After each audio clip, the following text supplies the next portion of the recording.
चा विषय घेऊन जो उदो चालवलेला आहे, जो त्या ठिकाणी त्या कबरींचं उदात्तीकरण सुरू केलेलं आहे, नवीन पिढीला ह्या कबरी कुठे आहेत, कोणाच्या आहेत ते माहीत सुद्धा नाही, ते जाणीवपूर्वक माहिती करून देण्याचं काम हे भारतीय जनता पार्टी आणि त्यांच्या ज्या अंगीकृत संघटना आहेत त्या संघटनेच्या माध्यमातून केलं जातं आणि म्हणून त्याच्या निषेधार्थ तो लेख असावा।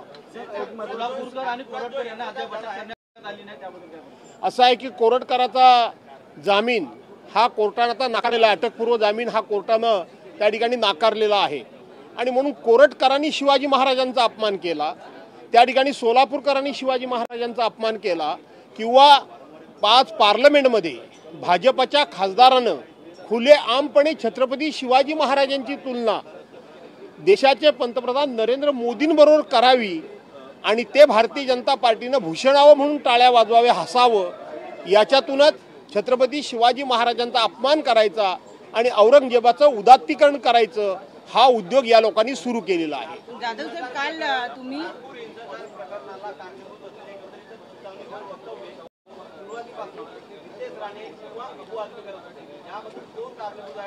असा एक या संदर्भातला शोध आज सरकारने घ्यायचा आहे, परंतु जरी व्यक्ती कोणी कारणीभूत असली तरी सरकार याच्यामध्ये शोध घेण्यामध्ये आणि अशा प्रकारची चिथावणीखोर वक्तव्य करण्यामध्ये जे कोणी वक्तव्य करतात त्यांना बंधन करण्यामध्ये सरकार अपयशी ठरलेलं आहे। एक प्रकारे सरकारनंच अशा प्रकारची वक्तव्य करण्याकरता म्हणून त्यांना प्रोत्साहित केलं का, त्यांना मोकळीक दिली का, ते अशा प्रकारची चिथावणीखोर वक्तव्य करत असताना काही प्रकारची लगाम घालण्याचं काम, त्यांच्या वक्तव्यावर बंधन आणण्याचं काम किंवा त्यांना थांबवण्याचं काम सरकारनं केलं नाही। त्यामुळं व्यक्ती याला कारणीभूत आहेत की याच्यापेक्षा सरकार याला कारणीभूत आहे असं माझं म्हणणं आहे। काल तुम्ही पायऱ्यांवर काल आंदोलन करण्यात आलं, पायऱ्यांवर काल नितेश राणे यांच्या विरोधात आंदोलन करण्यात आलं। जेव्हा नितेश राणे यांना हा प्रश्न विचारण्यात आला तेव्हा ते म्हणाले की पायऱ्या किंवा हा पोडियम हे काही संवैधानिक जागा नाही, सभागृहात माझ्या राजीनाम्याची मागणी एकही माणूस करत नाही किंवा मला दोषी एकही माणूस ठरवत नाही, सभागृहात एकही विरोधक माझं नाव घेत नाही। असं आहे, ते काय बोलतात, अनेक वेळा मी सांगितलंय की अशा लोकांबद्दल आम्ही बोलायचं नाही असा निर्णय केलेला आहे। अशा लोकांबद्दल बोलणं की ज्यांच्याकडे कोणतीही वैचारिक पातळी नाही, ज्यांच्याकडे कोणत्याही विचारांचा लाडा देण्याची कुवत नाही, ज्यांच्याकडे कुठल्याही प्रकारचा विचाराचा सामना करावा अशा प्रकारची नीतिमत्ता आणि नैतिकता नाही, अशा लोकांबद्दल आम्ही काही बोलायचं नाही असं ठरवलेलं आहे। परंतु आपण म्हणता त्या पद्धतीनं सभागृहामध्ये माझा कोणी राजीनामा मागत नाही, त्यांनी अशा प्रकारचं वक्तव्य सभागृहामध्ये केलंय का? ते बाहेरच करतात, बाहेर करत असल्यामुळे त्यांना कोणतरी बाहेर कुणीतरी बोलावं त्याला वाटत नाही।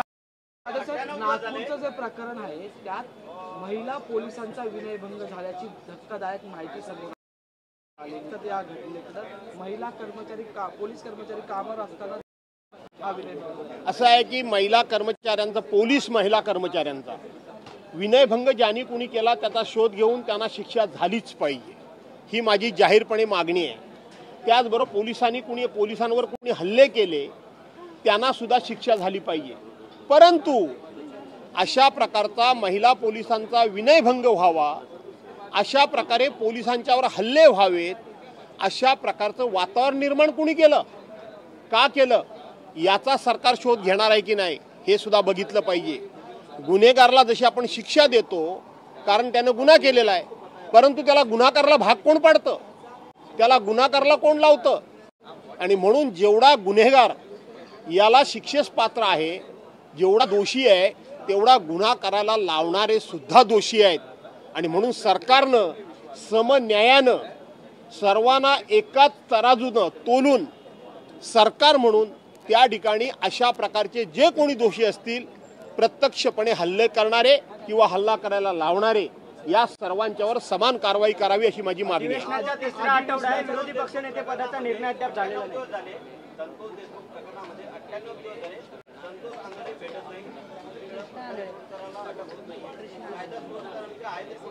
तुम्हाला मी आठवत असेल की पहिल्या वेळेला सांगितलं होतं की संतोष देशमुखांच्या हत्यारांना या ठिकाणी शिक्षा होणार नाही, संतोष देशमुखांचे मारेकरी आहेत ते सगळे सापडणार नाहीत, संतोष देशमुखांना या ठिकाणी फक्त आणि फक्त वेगवेगळ्या आम्ही चौकशा करतो आहोत, न्यायालयीन चौकशी करतो आहोत, SIT मार्फत चौकशी करतो आहोत. अशा चौकशांच्या फेऱ्यामध्ये संतोष देशमुखांची झालेली हत्या आणि त्या हत्येमध्ये असणारे आरोपी यांनाच अप्रत्यक्षपणे संरक्षण दिल्याचं काम होईल हे मी त्यावेळेला सांगितलं होतं. सभागृहामध्ये जेव्हा घोषणा झाली तेव्हा मी सांगितलं होतं. आणि म्हणून आताही आपण जर बघत असाल तर कोणीतरी दुसरा एखादा आरोपी असेल तर त्याच्या घराची मोडतोड केली जाते, त्याच्या घरावर बुलडोजर फिरवले जात आहेत. परंतु वाल्मिक कराडपासून जे कोणी आरोपी मिळत नाही आहेत किंवा जे मिळालेले आहेत त्यांच्या मालमत्तेवर, त्यांच्या घरादारांवर या ठिकाणी सरकार किंवा पोलीस बुलडोजर फिरवत नाही आहे, JCB लावत नाही आहे. याचा अर्थ संतोष देशमुखांची हत्या हे सरकारच्या दृष्टीनं खूप मोठी गंभीर घटना आहे असं सरकारच्या दृष्टीनं वाटत नाही, सरकार मानत नाही. हे त्याचं कारण. जाधव साहेब, शेवटचे 6 दिवस राहिलेले आहेत अधिवेशनाचे, पण अद्यापही विरोधी पक्षनेता समोर आलेला नाही. काय तुम्ही पत्रव्यवहार झालेला आहे आणि अध्यक्षांकडून काय उत्तर आले, कधी येईल? असं आहे की विरोधी पक्षनेता निवडी संदर्भातली कायदेशीर जी बाब चर्चेमध्ये होती की एकूण निवडून आलेल्या सदस्यांपैकी 10% सदस्य संख्या असली पाहिजे, ही कुठेही कायद्यामध्ये तरतूद नाही. ही सुरुवातीपासून मी हा विषय मांडत होतो आणि विधिमंडळाकडून सचिवांकडून मला तशा प्रकारचं पत्र मिळालेलं आहे की कुठेही 10% सदस्य संख्येची अट नाही, हे स्पष्टपणे त्यांनी लिहून दिलेलं आहे. त्यानंतर आम्ही आमचं तिघांचं म्हणजे महाविकास आघाडीचं पत्र माननीय अध्यक्ष महोदयांना दिलेलं आहे. माननीय मुख्यमंत्री महोदयांना भेटून त्यांना विनंती केलेली आहे. आणि त्याचबरोबर काही विधितज्ञ लोकांनी, काही राजकीय विश्लेषकांनी, म्हणजे उदाहरणच सांगायचं झालं तर महाराष्ट्र टाइम्स सारख्या दैनिकामध्ये विजय गोखले नावाच्या एका त्या ठिकाणी कायदे तज्ज्ञानं, विजय गोखले नावाच्या माणसानं हे स्पष्टपणे लिखाण केलेलं आहे महाराष्ट्र टाइम्समध्ये की भास्कर रावांना जे पत्र सचिवांनी दिलं तेच बरोबर आहे. आणि 1955चा, 1977चा आणि 2006चा या संदर्भामध्ये पार्लमेंटमध्ये झालेली चर्चा, प्रत्यक्षपणे नियम, कायदे आणि ज्या पूर्वीचे दादासाहेब मावळणकर म्हणून जे होते आपल्या लोकसभेचे पहिले अध्यक्ष, त्यांनी दिलेल्या एका निर्णयाचा रेफरन्स दिला जातो, त्याची सुद्धा खुलासेवार त्यांनी या ठिकाणी माहिती दिलेली आहे.